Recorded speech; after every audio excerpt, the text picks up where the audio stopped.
Għal darb'oħra Robert Abela mal-ewwel okkażjoni illi kellu reġa' għażel li flok jitkellem dwar il-problemi vera qed iltaqgħu magħhom koppji li jgħaddu mill-proċess tal-IVF, għażel illi attakka lil kap tal-Oppożizzjoni u jigdeb dwaru.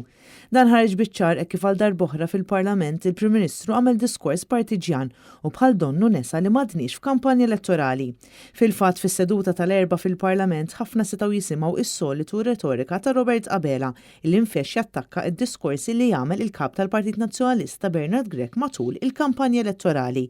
Matul id-diskors tiegħu fil-Kamra tar-Rappreżentanti f'din l-ewwel ġimgħa tal-leġislatura l-ġdida, Abela nesa jfakkar lill-poplu li kien il-Partit Nazzjonalista li jagħmel pressjoni kbira sabiex koppji li jkunu għaddejjin mit-trattament tal-IVF ikollhom l-ispejjeż kollha koperti, kemm trattamenti li jieħdu Malta kif ukoll barra minn xtutna.